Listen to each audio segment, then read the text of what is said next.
تم انتخاب محمود الخطيب عضو في مجلس إدارة النادي الأهلي سنة 2002، وكان ده بعد اعتزاله اللعب وبداية مسيرته الإدارية في النادي. شغل محمود الخطيب منصب نائب رئيس مجلس إدارة النادي الأهلي، وكان مسؤول عن الشؤون الفنية والرياضية في النادي. ساهم محمود الخطيب في تحقيق العديد من البطولات للنادي الأهلي خلال فترة توليه منصب نائب الرئيس.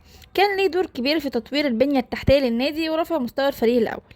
تم انتخاب محمود الخطيب رئيس لمجلس إدارة النادي الأهلي في ديسمبر 2017، وأصبح أول لاعب في تاريخ النادي يوصل للمنصب ده. استقال محمود الخطيب من منصب رئيس مجلس إدارة النادي الأهلي في ديسمبر 2021، وكان ده بعد 4 سنين من توليه المنصب وتحقيق العديد من الإنجازات للنادي. عمل محمود الخطيب على تحسين العلاقات مع اللاعبين والمدربين، وقام بتعيين مدربين وخبراء لتحسين أداء الفريق.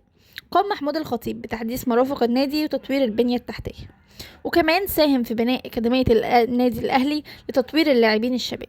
وقام محمود الخطيب بزيارة تاريخية لنادي الزمالك مع مجلس إدارة النادي الأهلي في فبراير 2024 استجابة لدعوة من مجلس إدارة الزمالك، وكانت زيارته لنادي الزمالك حدث تاريخي وتعكس التطور الإيجابي في العلاقة بين قطبي كرة القدم المصرية.